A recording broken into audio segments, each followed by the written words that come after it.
Welcome to the Girl Crush podcast with me, Donna Pesci.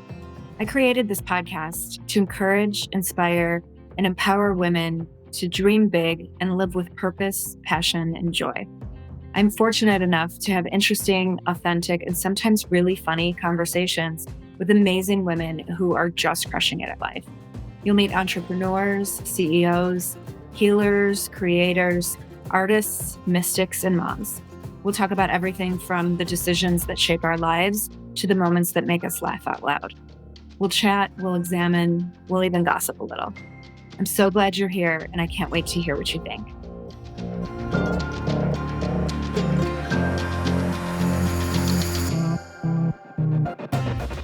Today we are speaking with Amy Nadine, a celebrity makeup artist who has worked with Conrad, Rachel Bilson, Krysten Ritter, Emmy Rossum, Anna Paquin, Susan Sarandon, Richard Gere, George Clooney, Hugh Jackman, Denzel Washington, Paul McCartney, and many more. Her work has appeared on the covers of Glamour, Harper's Bazaar, Self, Women's Health, Cosmopolitan, InStyle, and Teen Vogue, just to name a few. She was named Global Ambassador for Ish Cosmetics and has also created several beauty products under her own brand. In 2011, she launched the beauty department with Kristen S. and Conrad.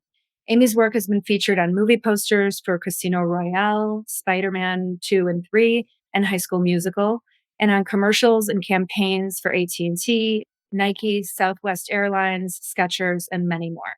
In addition to all of these accomplishments in the beauty industry, Amy has recently gone back to school to earn her nursing degree, and she is also the mother of 2 beautiful boys. Thank you so much for being here, Amy. I'm so excited to talk to you today. Thank you so much for having me. I love the Girl Crush. Thank you. We love you. So I have so much that I want to talk to you about, so much that I want to ask you, but I like to kind of start at the beginning. So tell me, when you were younger, did you envision a career in the beauty industry, or what did you want to be when you were? So I wanted to be a marine biologist. I'm obsessed with killer whales. I didn't even know makeup was something you could have a career out of. But I know that I went to an all-girls school, and I definitely did my makeup and hair for girls. And fashion was very important in an all-girls school. But if I look back, there were signs. Like if I was obsessed with Elle magazine, 17, all the teen, but more the high fashion magazines. And I'd get up 2 hours early and roller set my hair to put it in a ponytail so that I could wrap the rubber band with my hair, with the bobby pin. Silly things. So I definitely enjoyed getting ready more. And then Kevin O'Connor's first book, The Power of Makeup, came out, I feel like in 94. And I didn't even know there was a career as a celebrity makeup artist. So that kind of set the seed, but I was already in school at my first round of college, getting my bachelor's of science in business with an administration concentration. And I talked about leaving and going to cosmetology school, but my parents are like, my mom didn't go to university. So it was really important to her that I got my 4-year degree. And finished what I started. So I got my degree and kind of like, just didn't think about it anymore. And I was working in LA and in like a 9 to 6 job, working for the weekend, working, living road trip to road trip and not really loving what I did every day. And just thought, ooh, I might wake up and be 50 if I don't sit down and make a change now. So at 27, I made a list of my passions, which were NBA basketball, politics, makeup. And I'm like, okay, how can I make a career out of one of these? And so I went around Burbank. There were some makeup schools for the film and fashion industries, and liked a couple of them. And then I actually got off. Interviewed for and got hired for the LA Clippers in their marketing department. And then politics, I didn't go down that route. But I sat down and one morning and just thought, I just want to try makeup. But I'm 27, I'm going to go to this makeup school. And everyone there was like 18, straight out of high school. And I was like, I'm just going to try this. And within the first class, I was obsessed, staying after class, trying to perfect my individual lashes and my cat eye, and just knew there's no plan B. I really wanted to go for this. And nobody wanted me on test day because I had freckles and I was 27 and, probably had some wrinkles or whatever it was. They just were like, oh, Amy, my eyebrows are very puny. And all the 18-year-olds, it was just like, it was a very interesting, but I'm actually the only one who made it from my class because I think when you're older, you have more drive and determined. And when I was 18, I had to set my alarm for Days of Our Lives at 1:00 because I was upset that I slept through it. So it's totally, it worked in my advantage to be older. Maybe I'm a late bloomer. So when I graduated, I went on Craigslist and looked for under crew listings, someone looking for a makeup artist for their student film or their indie film or whatever I could get set experience and make connections. I showed up for. I also called every makeup artist agency and said, can I get on your assistant list?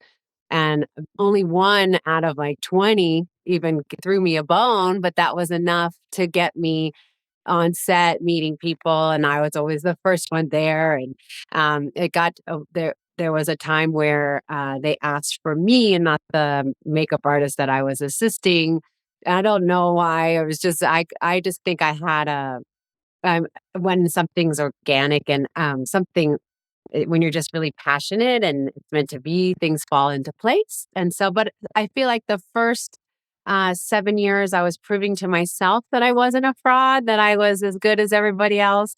And then the second 7 years, this is upon reflection, but I feel like I was trying to prove more to publicists that I could go up to their A-listers, and just proving to them. And then after year 14 or so, I had nothing to prove to myself or to anybody else. And it just is such a nice groove to be in, which was, and then I could start checking off things on my bucket list as a makeup artist, which we can get into. I love that. I love that. I love that you made a list of your passions. Yeah. And those passions are really kind of all over the board. So I think that's really what do I love to do, and what that I enjoy that would be really cool to get paid in something that I enjoy, because then you feel like you wouldn't feel like you're working, like it's something you're passionate about.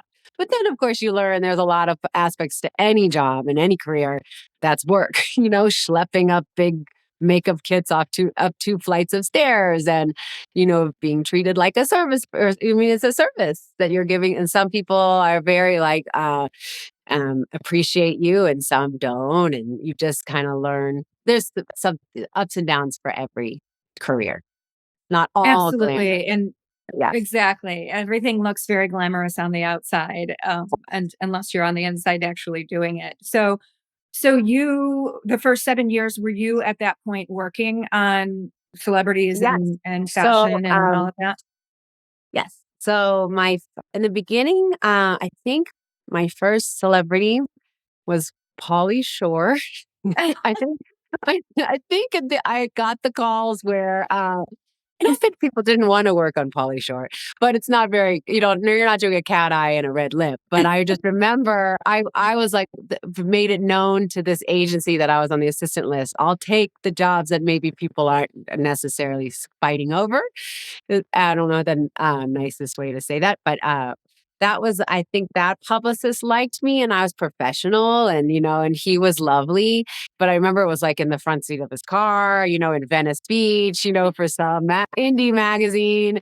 But it was I treated it like it was George Clooney, just to get my foot in the door. And then the publicist would maybe try me on the next person. You just kind of work your way up, earning their trust and doing a good job. My biggest break was Patrick Dempsey's wife, Jillian Dempsey, is a big celebrity makeup artist. And she broke away from the agency that I was on the assistant list for, and started her own agency called Bardine, and brought me along and taught me how to do her husband's hair, which, it's a very curly spaghetti hair, but there's a whole process where you blow dry it straight, then you make those waves with the straightening iron. So it's and she taught me how to do it. And then, because she was busy with Kate Winslet and everyone that she was working on. And so he was supposed to start Grey's Anatomy, and they pushed it from a fall start to a January start, but so we were just doing all these pre-things. And then Grey's Anatomy blew up and he became Dr. McDreamy. And I all of a sudden had 11 covers of Dr. McDreamy. So publicists liked his hair and his grooming. That was all taught to me by his wife. It was such an honor. And then that's when I got Nicole Perez, tried me on Lawrence Fishburne and I did a good job. So then she put me on Denzel Washington and Mel Gibson. Like they just all kind of started coming in, which is great. And I loved it, but I'm not a guy's girl. I'm a girl's girl. So I can talk a little with men, but it's not like I like sports, but it's like much rather be with girls. I want to do all the glamour and the red carpet. I love fashion. And when someone has a big ball gown, I want to do the makeup for it. I don't want to do the guy in the tux. It's covering up a pimple or an under eye circle, that type of thing, and making him not look like a newscaster. So I'm passionate about the no makeup, especially on men. But I just was like, how do I'm now like pigeonholed as a men's groomer, which you can have a whole career as a men's groomer, but it wasn't what I wanted to do. So then it was trying to get the publicist to try me on their girls and stop thinking of that way. And Nicole Perez had just signed Lauren Conrad, and I hadn't watched The Hills or Laguna Beach, but my sister had, and my sister was like, she's my favorite. You have to do her. And I was like, okay. So she's like, if you can help her, she didn't like the cat eye that the last girl makeup artist did. And then I realized just have Lauren, if Lauren was so particular about her cat eye, have her do it herself. So I would do everything. And then for the cat eye, hand her a mirror and the liner, and then she could do it exactly how she wanted it. And I would do the lashes and everything else. There's a lot of there are a lot of celebrities that like to do their own mascara or their own, you just make it a team thing, like check my ego at the door. But at the end of the day, I just want her to feel comfortable and pretty. Because if you do, you walk out on set like this instead of like this, like I hate my makeup. I want to go wash off my makeup. You're just more like, okay, let's shoot. Yeah. So, that Lauren Conrad started my switch over into women. And then, and at the time, she blew up as an it girl. And then I got Rachel Bilson and worked on Kate Bosworth and Krysten Ritter. And then got very lucky with Susan Sarandon, and who's like my soul sister, just on a whole different spiritual level where we can nerd out about like The Untethered Soul by Michael Singer. And if I send her one of his chapters on audio, she listens to it within like that day. And then we can nerd out and talk about it. Whereas if I send it to my husband or my friends, nobody even listens to it. So you just find special people that are on the same journey as you are. So that was very special for me and Susan. And it seems like you kind of have not only worked on these people, but like built relationships with a lot of them. I mean, I follow you on Instagram and I see a lot of that. And let's talk about that celebrity experience for a minute, because I've had my share of working with celebrities, and I've learned a lot, and I've learned never to have an expectation, because I think the people that I was excited to meet or excited to work with were always like the worst. And then the people that I either had no expectation or was like, this person's going to be this, or had some sort of preconceived notion, were like the loveliest people ever. And it seems to me that, the people that you work on are not only, you're actually building relationships with them, which is a testament to you, obviously, and your personality and your authenticness, I think. Oh, thank you. I would totally agree with you.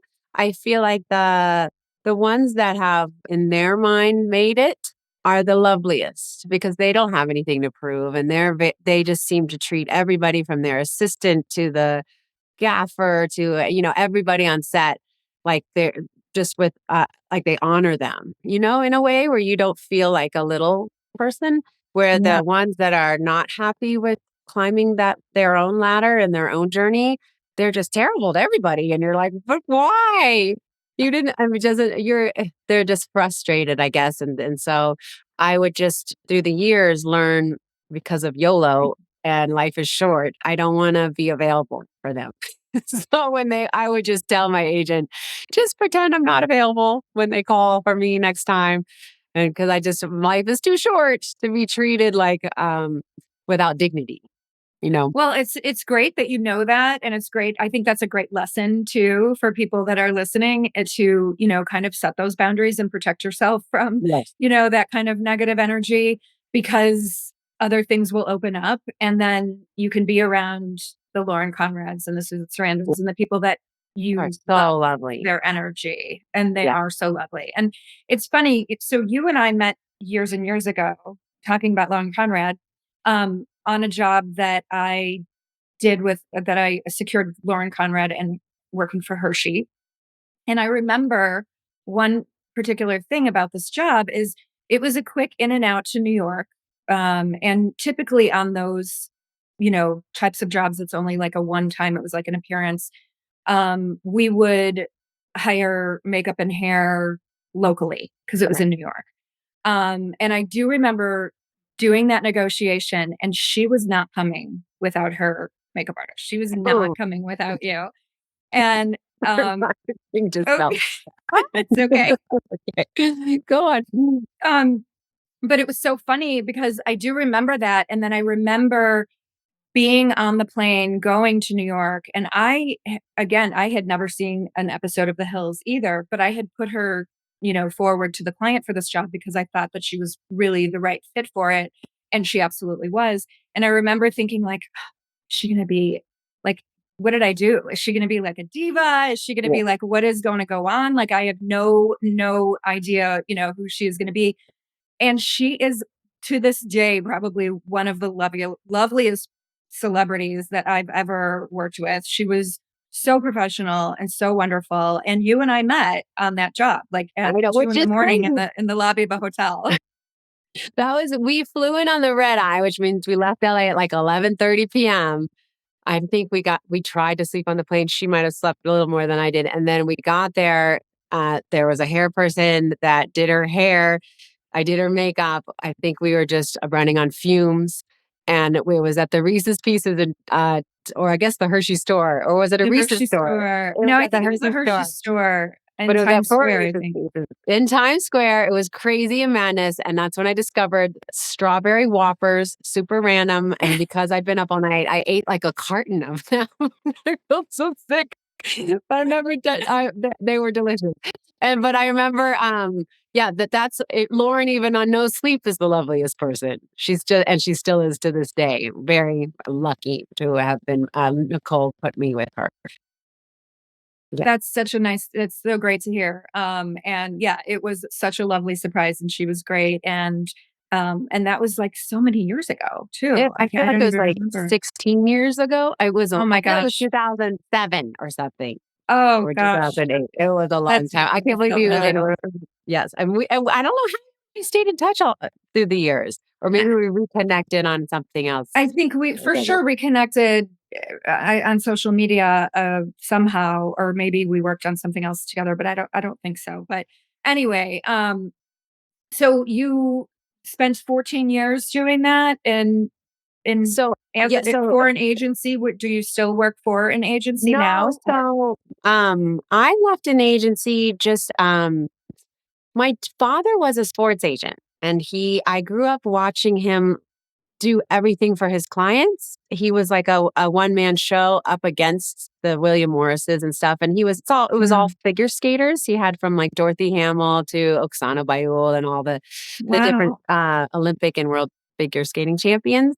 And I watched him negotiate, and I loved to sit in his room under his desk growing up and listen to him. He had like a sign over his desk: you don't get what you deserve, you get what you negotiate. And so I was very excited to get an agent for myself. But unfortunately, Jillian Dempsey, after like I think a year or two, she was like, "I don't have time to have an agency," and closed it. And then I kind of was searching for that agent that was like my father, and never really got there. So I ended up representing myself most of my career and just negotiating for myself, because I liked the negotiating part of it, because I felt like nobody would believe in me more than me. So I wasn't. It was easy to sell for myself. But Then I had a priority shift after getting married, which we can get into when you're ready to move on from the celebrity makeup Sure. part about it. I forget exactly what your question was. But yes, the agency thing was short lived for me. It was So you more me. started representing yourself. Yes, which I'm sure And I missed out on a lot of jobs, and I'm sure a lot of people won't. There were publicists that only work with agencies where they wouldn't necessarily want to work with me. But I kept my website up to date. It was like before Instagram or Facebook, so I would promote myself with my website. I would get up in the morning and maybe reach out to a publicist about something else just to kind of get back in there. You're like, oh, a lot of times they'd write back, oh, by the way, are you available on Thursday? Because, you're not in their lexicon and you just kind of right. pop in and sometimes that would work or just, it's nicer. You could just be professional on set and work hard. And then that could be enough to help you get in the door. But sometimes the publicist is fired and they get a new publicist who's like, oh, you got to use this glam squad, and that type of thing. And so you're kind of at the mercy of that it's not I wouldn't say rat race, but it's just like Sure. you have to hustle, you know. Absolutely. And I think it's definitely about the relationships that you build and being Yeah. easy to work with and knowing your shit, Yeah. knowing what you're doing. Which is obviously a really big thing. And then it's also, I think, on their end, the convenience, that they want to obviously hire somebody who is good at their job, but also is easy to work with, is going to Right. be, professional and on time and, all of those things. So Right. it's crazy and great that you decided that you were going to kind of go out on your own and advocate for yourself because that's hard when Right. you want to go and have your craft and Yeah. concentrate on that and really the agent side of it or the booking side of it is a whole other thing It's a which I whole know a little other bit thing. about. So Yeah. yeah, I Yeah. mean And that's a whole job. a part of me loved the control because I knew like I'm giving away 15% or 20% of Right. but a lot of the jobs I brought to the agency. So I didn't like that feeling that they're taking 20%, but they're not bringing me in enough jobs to cover the 20% that I'm giving them. And so I would have a spreadsheet of like with two columns, jobs I got on myself by myself and jobs that they got me and decide like, does this make sense? And one of the agencies, one of the biggest ones that I tried to get represented by, I made a mistake, I guess, of bringing the spreadsheet because when she called to tell me they were passing on me, she just said that spreadsheet, it just seemed like I just like, artists that just, tell me where to go, what to do. It just seemed like I think they realized that I'd be too involved in like in the money side of it all, and it turned them off. But for me, that's how maybe because I had a business degree with an accounting concentration, I'm a numbers person. It just helped me to see where the money's going, and does this just make sense financially for me to do like be with an agency? So, Absolutely. That's so great for you. So just a couple more questions on the celebrity realm, and then we'll switch okay. gears a little bit. So you worked on, so I didn't realize that as a makeup artist, you do hair too, like men's grooming, and you've So worked and on some only like with men. amazing. Only Okay. with men. Only I with went men. to school Okay. for both, but Okay. once we got to the Marcel iron that like turns around, I was like, okay, this is way. I'm not that talented. So with men's grooming, I can cut men's hair, style men's hair, and do their no makeup. But Okay. with women, it's always two. It's a Got separate. They've separated it, which is Got fine by me because that is too many hats to wear. Yeah, that is a big job. The hair and the makeup to Yeah, do this, all of it together would be too much. yeah. So how did it end up that you worked on Paul McCartney? Tell me that So story because all that's so parties interesting. actually did come through the agency, the one of the Okay. agencies that I was at. So those are probably things I missed out on when I was by myself. But it was more for his new wife at the time, Nancy, and I think Okay. believe they're still together. And then doing her makeup and then doing Paul's as well since he was there. Like it was he was doing a show at the Staples Center and she wanted her makeup done. And then it was when I was done with her, he came in the trailer and then I got to do his grooming. And when I got the job, my sister was in town from New Mexico And I was like, do you want to be my assistant? Paul McCartney. And so she was, and she was like 8 months pregnant, and she came as my assistant and didn't, of course, know what to do. I'm like, wash this brush. I love it. Clean this one. But he knew, oh my God, he was, talk about the loveliest. But he could not, and that's why I was saying like the people who have made it to where I don't want to use the term A-lister because that sounds weird, but the people who have made it in their with their own goals are just lovely humans, and he is super gracious and just treated us like with dignity and respect, and it was, and so did she, Nancy. I love hearing that. I Yes. really love hearing that. Yeah. It's And so then nice. all night I was like, do you want to touch the hands that have touched Paul McCartney? Sir, Paul McCartney. And that's probably the highest on my list as far as I'm concerned. Yeah. Was that the That's person? fucking Did you ever get nervous to work on people, or by that time had you just felt like you By were? that time, they're all like me. Yeah, right. To me, they all are just humans. But Sure. I've had where publicists have uh, freaked me out, where I'll be on my way there and they'll be like, oh, by the way, don't make eye contact with him. And then I'm thinking, how do I do someone's makeup while I'm looking in the Right. direction, and don't small talk and don't ask him any personal questions that you're like, okay. So then you show up and the guy is lovely and asking me personal questions, and I'm like, why did the publicist call me and say that? It's so weird. Or I Yeah. had another publicist that told me to not wear makeup, wear a muumuu, and introduce myself to the celebrity because his wife is super jealous. I know. And you're like, what? So I'm driving there in a muumuu with no makeup on, introducing myself to someone I've known for years. And the wife and I hit it off, and I had the best time. And I thought I could totally have makeup on right now. And this is so silly. That is The wife crazy. I know. So a lot of times things are just like, Hollywood is crazy.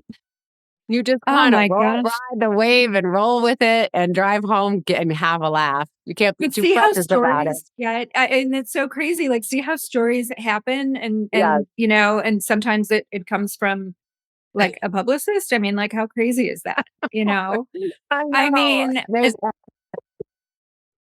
It's all so, crazy. so, so crazy. So I mean, you definitely have worked on, on a lot of different celebrities, men and women. Have you had, obviously, I think you mentioned a little bit, you've had bad experiences. I won't ask you who they are, but like, Right. tell me about, have you had, what kind of bad experiences have you had? One young man, he was very mean to both the publicist and me, and it was a long press junket day. And neither of us wanted to have lunch with him because we wanted a break from him. So we're like, we'll be back in 45 minutes because his room service had been delivered. And then when we came back, he had picked like 10 things on his face that weren't there. Like, I don't know, like, you know how sometimes you just start picking and go down a rabbit hole. And so I came back and his face was very red and inflamed and he had beautiful skin. I don't understand what happened. Oh And he my had to God. be on camera in 5 minutes. So I covered up the 10 spots, but I couldn't do anything about the inflammation. And he got up and looked in the mirror and said, and like hit my shoulder like this and said, F this shit, do your job. And I Wow. was like, okay, I want to walk home. I want to walk out, but I can't do that to the publicist because that's not fair to her. So I just said, listen, this next shot is a wide shot, you and four other actors. So it's not going to be any close ups on you. I don't have a shot of cortisone to help with the inflammation. I've knocked out the redness. By the time you get your one single shot again, where it's a close up, the inflammation should be down. And he was like, okay. And then just got up and left the room. But it was just like, why I don't. And Wow. so, of course, I was never available for him again. But then I found out later he might have had a drug problem. So I know some people on speed pick things that aren't there. I don't know. I'm not going Yeah. to speculate, but I'm not going to work on him again. Yeah. That's actually, I had a similar, not a similar experience because I wasn't working on the person, but I was working with the person. And I was kind of excited to meet this person, and he just was so obnoxious. And in the green room, it was an award show, and he was so obnoxious to everybody in the green room, like all of the other celebrities, all of the makeup artists and hair people. And he was just so the worst. And then it came out, a few years later that he had gone, into rehab and he was an Yeah. alcoholic and so I think Yeah. sometimes it's like those kind of demons, behind the Yeah. scenes are like bringing it out and you're like, "Oh, okay, that I makes know sense that's now." kind of what I try not to judge. Think maybe Right. who knows what his childhood was like, and who knows what who knows? Right. We all But have our we won't struggles. be available anymore. Not Well, my, good for you. not my circus, not my monkey. I just learned that Good for quote. you. We have to protect ourselves, right? We have to protect Yeah, our energy, I feel yeah. like. But most Um, of the time, the experiences are not even anything like that. They're always yeah, others. Especially that's because perfect. I think they think she's in charge of making me look good, so I'm going to be nice to her. There might be a little element of that in there. I never thought about it that way, but Mhm. they kind of Yeah, have to be nice to you, right? yeah, You don't want the person that's working on your face to not yeah, like you. yeah. That's great. That's great. So then you did that you were in LA for So I 14 was in years? LA I went to makeup school in 2003. I got Okay. married in 2010. Is that Okay. right? Then in 2011, we started to try to have a family. Mhm. And we struggled with infertility for the next 5 years while still doing makeup. And once we finally became parents, is when I had a priority shift and wanted a career change in my 40s.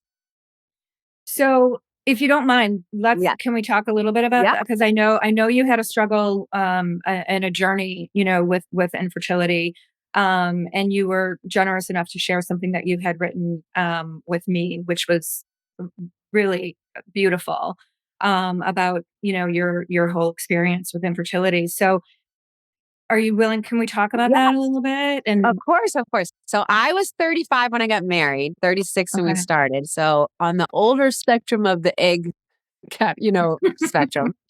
And my husband was 45 when we got married. And so it was old eggs and old sperm. So our window was very slim, but we still really wanted to experience being parents. And I was ready to be a mom.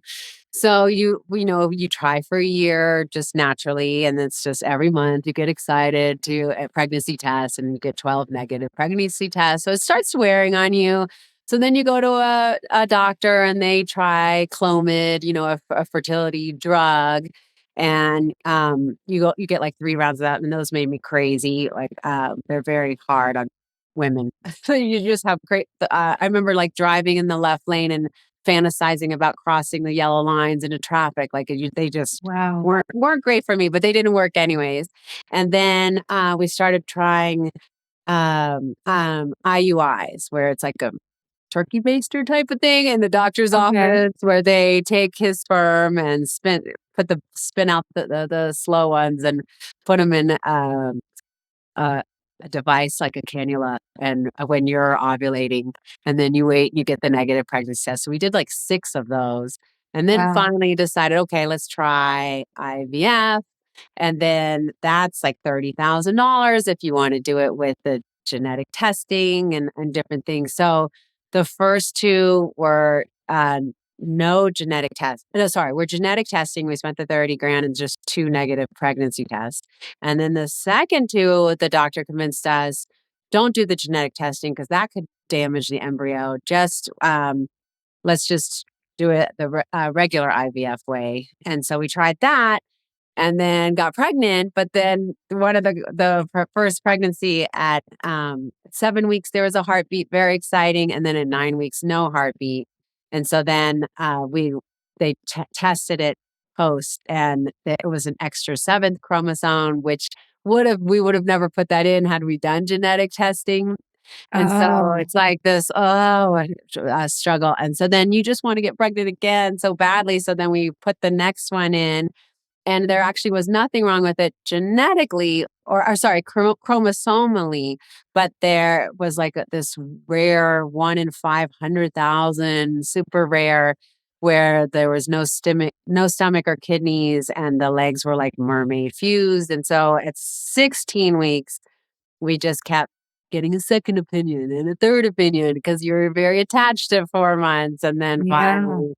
finally, I remember it was my husband's 50th birthday, and we had to find a doctor that could terminate the pregnancy at 16 weeks because they said it'll never make it to birth. But even if it did, it would probably die in a few hours because Wow. there's no stomach. There are all these missing organs, and it's just kind of IVF. It's a numbers game, and you're playing God, and you've donated your body to modern science, and you're putting things together that wouldn't grow out in nature, but you're Yeah. giving yourself these progesterone shots to keep the pregnancy. My body tried to pass it, and the doctor's like giving me more progesterone to, not pass it because there's a Mm. heartbeat, but there's no, it's just the whole thing is a journey that you grow from. And so finally at 16 weeks, we found a doctor. And I remember it was like going to be in 3 days, and it was my husband's 50th birthday. And he just didn't expect at 50 not to be a dad, and, where he was in his life. And I remember asking the doctor, can I drink at his birthday party? And he's like, not only can you, I advise that you do. 'Cause that's what you been through a lot. So I remember that morning of the DNC, I just was like, no, this is my baby. I don't want to do it. And you find something, a strength you didn't know you had. And my husband really helped me get through that one, and you learn how to let go of things that don't belong to you. And in that way, in that sense, that's a gift that I take the rest of my life, where I don't cling to anything anymore. I ride the wave, see what happens, just trust in the universe and in nature, and that everything's meant. If you My sister said to me, if you don't quit, you'll become the mom you're meant to be. So just don't quit. So I wanted to move on to the adoption side of things, and my husband is very French and very unfiltered and very honest, and he was like, I just feel like at 2 o'clock in the morning, if the baby's crying, and I'll be like, it's not my baby, it's not my problem. And I remember saying that to Susan Sarandon, and she was like, you don't even want to get up when it is your biological baby. It's never going to be like, oh, it's 2 o'clock. Let me just get up and change a diaper. So I told him that. And so he was like, so we made a deal that we would do 2 more rounds, like another cycle of IVF, which financially we were getting super in debt.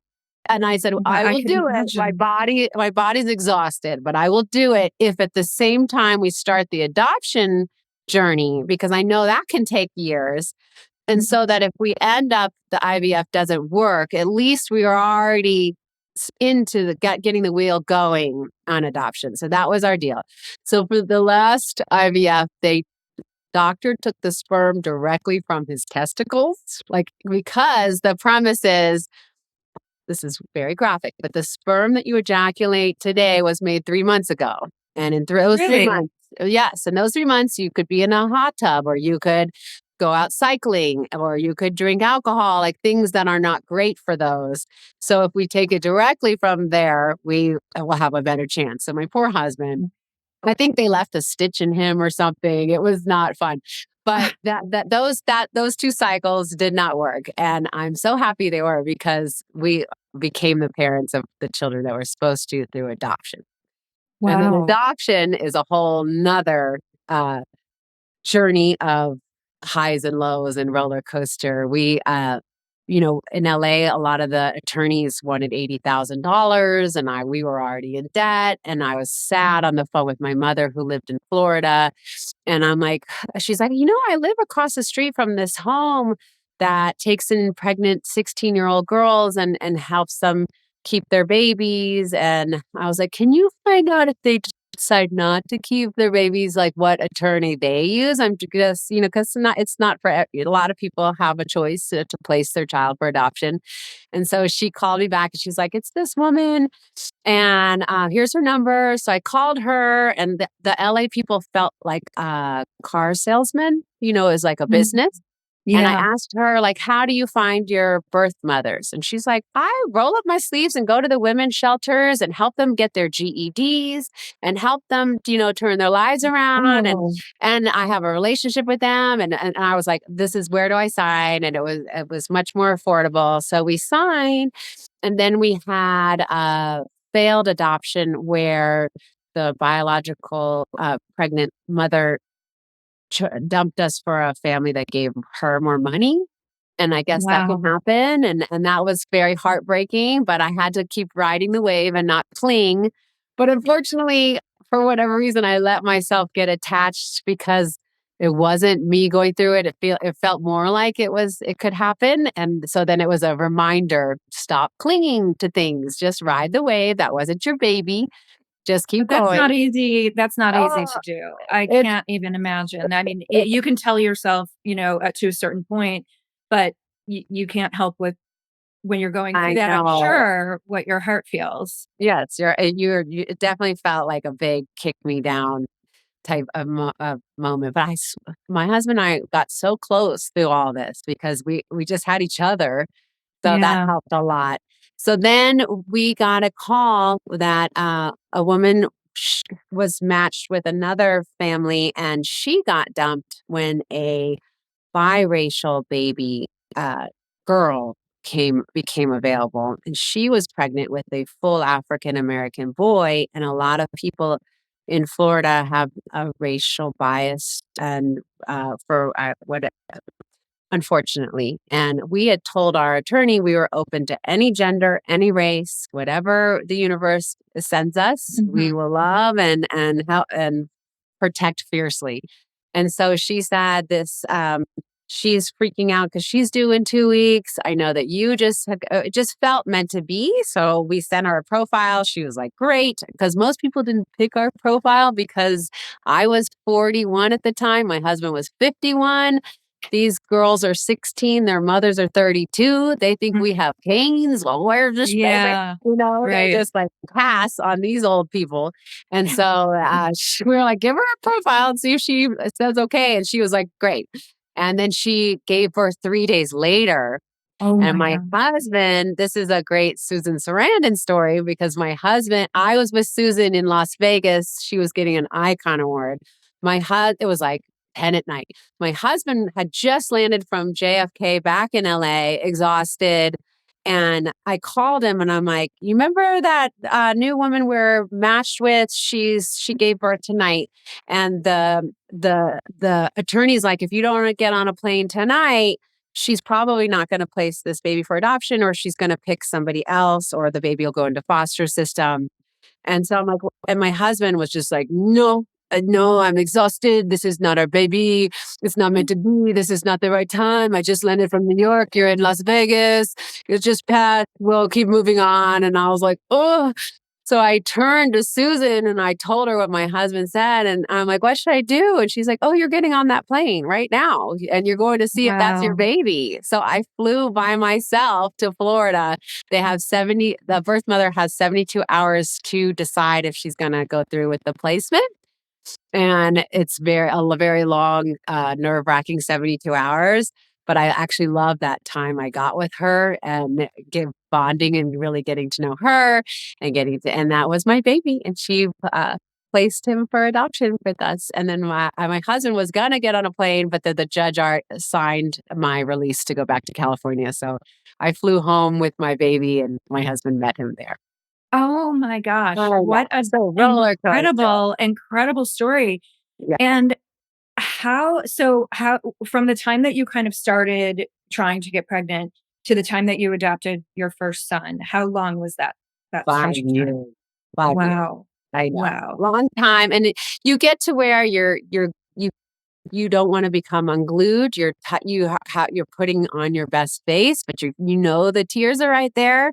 or the Right. feeling that like slumpiness is right there, but you want to show up and not dump that on your client in the trailer. So you're just like Yeah. keeping it together, keeping it together. Please don't ask me if I'm pregnant. Please don't ask me, you're just like trying to I just feel for women going through infertility because it becomes all consuming, but you're just ready to be a mom and Right. you started late and your science is not on your side. Nature, everything is against you. But if I tell people what my sister said, like, if you don't quit, you'll become the mom. And I know a lot of people who quit and then they later on in their 50s are like, I guess I kind of wish, well, and what do you do then? You just have to go with it.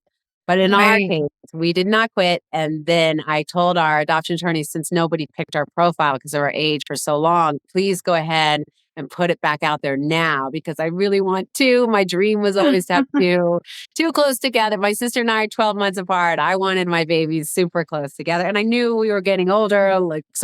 Start looking now. And we got matched with an awesome girl, and she placed with us 10 months later. So we Oh, have two wow. babies 10 months apart and just pinched myself all the time. They are way cuter and more amazing than anything we could have created ourselves. We just are constantly feeling like we won the lottery in life because it all Wow. worked out the way it was meant to work out. Wow, absolutely. And congratulations on that. I'm so happy. And I see on social media the pictures of your boys and they just look so happy. And Oh my God. so I'm happy for you for that. But what an experience and what a journey. And it seems like there's so much in both of those things, in infertility, going through infertility, and then also in adoption, so much to navigate through. Like, how did because that's not something that you can like take a class on. Like, how did you navigate through that? Did you have people that had been through it before that helped you? Yeah. Like, how did you know how to do it? So, I feel like one of the best things in life, with may it be your career, any kind of thing anything you have a drive and you're working towards, is to talk about it with people because a lot of people are like, I know this one couple that adopted. Here's their number, and then next thing you know, you're going to lunch with them. And so when people are talking about it, they're interested in adoption, I'm like, do you want to go to lunch with my husband and me? Because I want to pay it forward. Because my husband had a lot of very honest, unapologetic questions. Mm-hmm. Like, if you have, like, I remember someone had a biological baby and an adopted baby. And he's like, if there was a fire, who would you choose? I mean, it's such a weird guy question. And the father was like, I couldn't. They're both my children. Like, you can't Right. choose between your children. It doesn't matter if they have your DNA or not. They're your children. And my husband was like, interesting, interesting. So like, it's kind of nice to just, go find a safe place where you can ask, like, there are no bad questions. You just ask them from your heart, and people are very honest. Absolutely. And that's I mean, the questions that your husband is asking, you know, people have those questions. I absolutely, I Yeah, mean, he's not alone in that. I mean, yeah. it's funny and it's, but he's not alone in that. And I'm sure that, many people have those types of questions and you almost feel like, can I ask that? Like, who would I I ask that know. of? Who, can I Does say it that out sound loud? Like, awful? can I? But it's Mhm. it's something that is actually true. You don't know how you're going to feel. It's Yeah. not, And now, until you actually do it. if you ever meet my husband, you will have such a giggle because he is the poster child for a adoptive father. He thinks everyone should adopt. It's the best thing that happened to him. Those are my babies. They're my life. I mean, everything I do is for my babies. He's just obsessed with them. And then when they don't have our DNA, and he actually says it's, he's found it easier to parent where he's less critical. He has, like, an internalized mother voice from a very critical French mother. And he doesn't find, he said, I feel like if they had my DNA and I felt like they were from their issues were from me, or their faults or what they lack were from me, I would, be super critical and like almost projecting what he feels about himself onto them. But because they are Wow. not, don't have any of our DNA, he doesn't project anything onto them. He can just love them and help them grow. And it's it worked out the way it was supposed to. Wow, that's an interesting take on that, but it Mhm. actually makes sense, Yeah. because you do sometimes you see things in your child or in your mother or your parents, and you're Mhm. like, "Oh, That's that's for where that came." me. I don't want them to have that. Yes. And so Like, with "Ooh, I was hoping that would not transfer over, and it did, and yes. it's worse in you than it was in me," or, Yeah. you'd have that. So that's actually an interesting perspective. Yeah. So, And then for me, the biggest thing that came out of adoption is maybe because it was 5 years of wanting so much, but the priority shift that happened within me. One, live in the land of gratitude. I can see it every time I go and open their door to change their diaper or wake them up from a nap. I just stop and I don't know what it is, this feeling of like, thank you. I don't know who I'm saying thank you to. Is it, but it's just this feeling of like, I can't believe this is my life. I can't believe I get to go in and be with these babies and snuggle them and change their diapers and hug them when they fall down. It's just, I'm just in this, and I feel it in like when I'm in the bathtub, like, thank you for this hot water. So many people don't have hot water. Like it's become this gratitude world that I'm in, that yeah, I I maybe love because that. I did everything that I wanted for myself in my 20s and my 30s. And so at 41, I was ready to have a new purpose and live for somebody else. I don't feel any like, I didn't get to do it. I feel like I did everything as an older mom. Now I can just enjoy and feel so lucky that I get to be these boys' mama. And then I that's what love that. triggered me getting out of makeup, if you want to go into that chapter. Yeah, so tell me, how did that obviously, it was a priority shift for you, Yeah. but tell me how you came to that So I was conclusion. on set for a magazine cover shoot. And if you know me, magazines were my everything. I remember when Lauren was on the cover of Entertainment Weekly, it was a close up. She had a camera. I'll send it to you. And it's like I did bottom individual lashes. And I just was so obsessed with that shoot. Art Stryber shot it. I thought it was so beautiful that when I went and picked it up from the newsstand, I put it by my bed, went to sleep, woke up in the middle of the night, turned on the light just to stare at it, hold it Oh, in I my love that. hand, and stare at every lash and everything, at the way that the whole thing came together. I love a magazine cover shoot. So here I am on this magazine cover shoot, and I'm watching the Nest Cam on my phone the whole time, watching the nanny go in and change the diaper and being like, I want to change that diaper, and watch and being like, oh, I've done 84 magazine cover shoots. I want to be changing that diaper. It was like this interesting thing that happened. And at the same time, an agent had reached out to me to possibly represent me. And I went and met with him, and he kind of uh, was asking me what photographers I work with and what celebrities I work with, and kind of without saying so was saying I was kind of a has been, which I was like, okay, I can take constructive criticism. And in his eyes, I should go out and wine and dine publicists and really, and he said, just kind of wow me and show me what you can do on your own for 6 months. And then I will sign you. And the thought with these two babies and of going out and whining, dining publicists who, now the publicists I came up with, now their assistants are publicists, and he wanted me to like sign the new 21-year-old It Girls. And I didn't really feel like they would vibe with me, because Susan Sarandon and I are talking about the podcast of like Untethered Soul.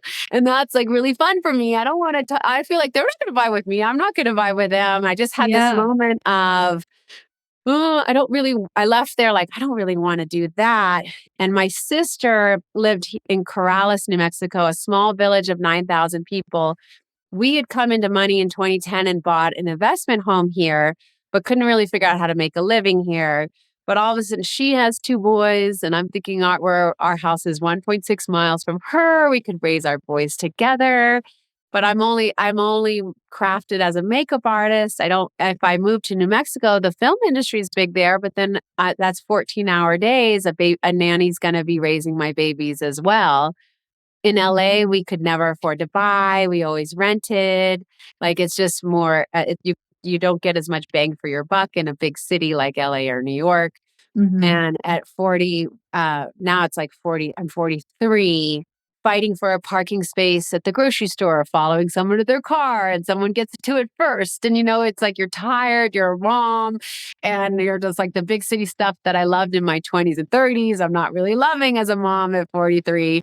And so I had taken a lot of my clients, or a few of my clients, to get their first Botox and fillers. And because I noticed when they had like creases here, and I would have to step in and yell cut a lot and get rid of those creases with a sponge, that if they just got a little neurotoxin right there, those 11s would go away. And if selfishly as a makeup artist, I didn't want to keep going in and getting the creases out. So I'd be like, next Wednesday, you're coming with me for a little baby bow. And it was back when no one talked about it. It was very, very hush hush, but I took a lot of them and they loved it. And so it was always bone structure has always been a passion of mine. And so I just thought I know this is crazy. My husband's like, no, please don't. I'm like, I could go to nursing school. I have a 16-month-old and a 6-month-old. But I could go to nursing school and become a nurse injector. And that could be something I could do in New Mexico, work part-time a few days a week and doing something I actually love. It's not like, I'm working for the weekend again. Because now my personality is I want to only look for careers and jobs that I love, or subjects that I love. And so I did it. I signed up for the community college here in New Mexico because I already had my bachelor's. So I just really needed the associate's degree to take the NCLEX. And I cried a lot. I would put my kids down at 7:00 to go to bed. And then I would want to go to bed. But instead, I'm sitting at the desk writing a care plan or reading about, second degree heart blocks and things that I'm interested in. They're like, it's 8 years of medical school and a year and a half. And I'm like, why? I don't want 8 years of medical stuff in a year and a half. I just want to learn facial muscles and structure. But I had to do all of it. And I think I was so driven to not be in LA anymore and to live in this small village. I grew up in Washington, D.C., which was big city, a lot of cars, a lot of people, for 18 years. Then I grew up and then I lived in LA for 25 years, which is a big city, a lot of people, a lot of cars. And I just, at 43 with 2 littles, I don't want to fight for a parking space at the grocery store. I just wanted to make things easier and go to a small village. And so I think that's what, even though I wanted to go to bed, I would sit down and write the care plan. And I graduated, and then COVID happened. It took me longer than a year and a half. It took me almost 4 years, but I was like, don't quit. You've come so far. You would, like 3 years ago, you would give anything to be in level 4. Like, just remind yourself, you're in level 4. You got this. Like, you can do this. And then I took the NCLEX and failed it. I'm the worst test taker. And it's all multiple choice, and there are 2 right answers, but one's a little more right. And I would always take the less right answer because I'm not a great test taker. So then you want to quit, and you're like, no. So sit down. And so I would do like 85 practice questions in the morning and 85 at night, and just like, I'm going to pass this thing. And then I passed, and no medical spa would hire me because I had no injection experience. So then I had done my preceptorship in an ICU and for the 6 weeks and loved it. It was an 8-bed unit with 4 nurses, and they were all badasses. And I looked up to them all, and I was like, will you guys hire me while I'm getting my injector experience? So I worked 3 12-hour shifts for a year in the ICU with these incredible people. And it was all through Omicron. And I think it was the best training as a nurse injector because it was so high stakes. You learn to be Tammy triple checker. You learn to that you don't want to kill somebody. You don't want to lose your license. So everything is very thought through, and you just are very meticulous, and you slow down, and you're not reckless, and you don't kill anybody. So I take like, even now I'm not in the ICU, but the ICU is always in me, because when you're doing filler, if you inject filler into a vein, you get a vascular occlusion, which ends up in necrosis. someone's been blinded by Botox in, up here in an optic nerve. So every single thing I do, I use the vein viewer, check it. I make sure I know the anatomy, and I just got to do my first cadaver lab, which was the coolest thing ever. So I take it very seriously and I love it. I saw that you were in Las Vegas for Yeah. that. What is that exactly? So, Because I can geek out on that kind of stuff. I'm okay. not squeamish at all. I actually love it. So I guess like trigger warning to anybody who's Yeah. a little squeamish, but like tell me what that is because I need to know more information about that. It's the coolest thing. It's a head in a tub. So people donate their bodies to science, and their organs go to people that need, to save their lives. But some people's heads get donated to beauty. So I got a 75-year-old man, and I gave him the prettiest cheekbones you've ever seen. The first 2 hours, you dissect. You know where major arteries are that you want to avoid. And so, like, we do things and find the antigonial notch and we mark it. But now we could find it, mark it, and then peel back the layers of the skin and see if that's really where the artery is. And every single time it is. So, like, if you draw a midline here and measure out 2 centimeters and 2.9 centimeters, and then peel back the skin every single time, those are where major veins are that you want to avoid. So you learn a lot when you can never unsee what you see when you peel back and all the different layers. And so now, I mean, before when you were just like sticking needles in and injecting in the dark, now I can picture the fat pad and where the muscle is and how they work together because I've gone in there with my hands and felt around. And then the second 2 hours, we injected actual fillers that I use and love in the way that I would mark a patient. And then we peel back and see where it actually ended up and how it visually it lands and how it lies. And it was the coolest thing. It's forever changed me as an injector. Now, is that something that you have to do? Was that like required or that's something that you just did? I got you just very wanted lucky. to do that. Everyone wants to, most people want to do it. And I got very lucky. Well, you can spend a lot of money, like $5,000 to sign up for one. I got very lucky because I use this one filler Radius a lot, which is a biostimulatory. I like fillers that make your body make its own collagen and elastin instead of just filling. I don't like the filler face, stuffed turkey. I like lift without filling, if that makes sense. And so because I have been very vocal about how much I use this and switching a lot of people to it, they picked 2 people from every state to fly them, to sponsor them for the cadaver lab. So I didn't have to pay for it. Yeah. And I have a very supportive medical spa owner who's all about training and education. So she was like, absolutely. What do you need? So I got to go. That's amazing. And we're definitely going to have a little talk offline about a few things because I have some questions. Yeah. Okay. It's very similar to my makeup. I don't like it to be I never wanted someone to walk out on the red carpet and they think, oh, she's got a lot going on with her makeup. Like, I almost don't want them to notice the makeup. I just want to think, wow, she looks gorgeous. But the makeup's kind of a ghost. You're accentuating and defining things, making them look like themselves, but like the prettiest version where the makeup is not the key player. It's the whole gown and the hair and everything together. It's not like cut crease, all these stripes on the faces and all the, I love drag queen makeup on men. I think it's the coolest art form. I have such respect for it, but I don't like it on women.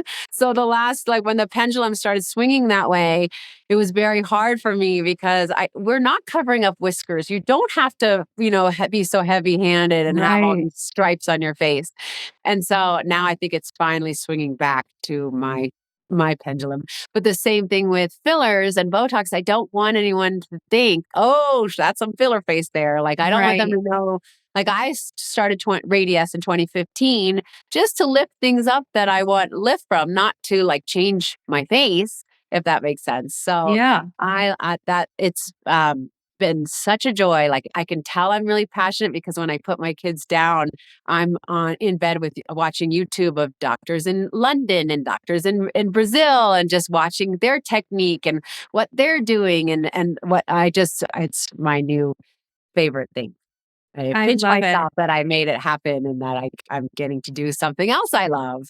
And absolutely, for people out there who want to go back to school at 43, your brain will hurt for the first semester because it's a muscle I had not used in memorizing muscle had not been used in 20 years, period.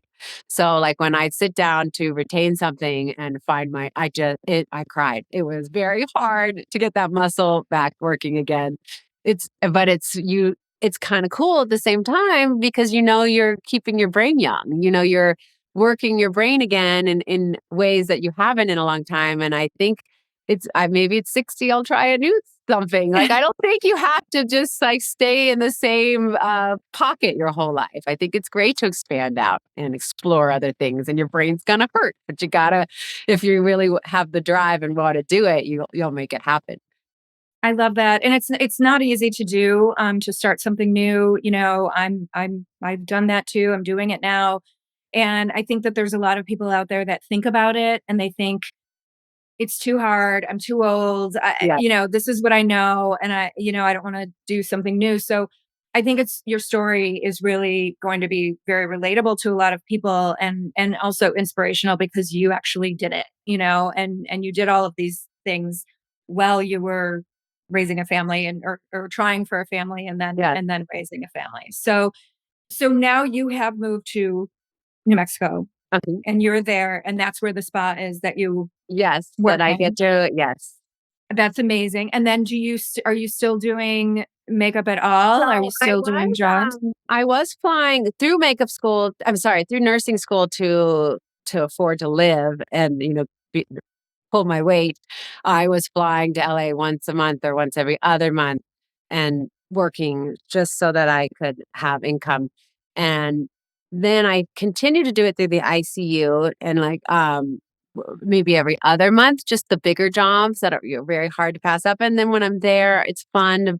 I've known these people for 15 years, so we're catching up about our babies and our life, and it's fun. And I still love makeup artistry. But now the strike happened, so I had a press tour cancel, and one of a campaign that I'd done for 13 years went away. Not that they're using a different makeup artist, but they just decided to shoot influencers instead. I know, like the world is changing, and I'm not freaking out, and it's the best feeling because I was probably being aged out. And, I wasn't getting the new 20-year-olds coming up. A lot of people, my clients, have families now and work less.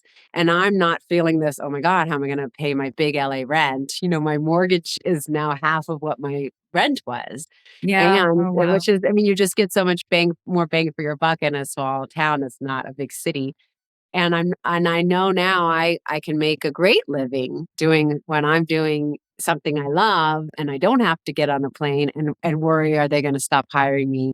Or are they going to try any makeup artist because I can't fly in or whatever it is. Sure. It's a big sigh of relief because when you've been hustling for 20 years, you say yes to everything you're available. You try to not the mean guys, but you try to be there and so that they don't forget about you and move on. Right. And Right. now I don't have to feel that feeling anymore. Now I know I have a solid, secure job here and it's something I love. I love driving there. I love looking at who my patients are for the day. Oh, I'm doing a Morpheus 8 today. Or, oh, I'm doing lips today or whatever it is. It's very fun for me. That's amazing. Well, you made a nice transition, it sounds like, into, this new life and this new role and this new area. Do you love it? Do you ever think I love like, it. do you ever miss LA? Do you ever say no, right? No, You did it, you I were feel there, you're very, I done. know. I feel like where I live now would have been a death sentence for me in my 20s and 30s because it's like a village of Yeah. 8,000 people. But now LA would be a death sentence for me because I like owning my own home. I didn't like when you settle in and 3 months later the landlord calls, my sister-in-law is redoing her kitchen, so you need to move out for 6 months, but you can come back. And you're like, can I? Like, come on. Or like every year they would raise our rent. And it's just like, it's you at a certain age, it's really nice to own my own home and not have feel like someone's gonna make me move again. I don't. Moving is exhausting. So that and my sister is 1.5 miles away. She just went through a year of triple negative breast cancer. So it was Oh, really, wow. it felt good to be here because I think I'd freak out if I was far away while she was going through that. And so it just feels very much to me. My husband, when he first moved here, he's such a big city Frenchman where he's like, this is a third world country. Nobody shows up on time. He's just like, oh, he's so French.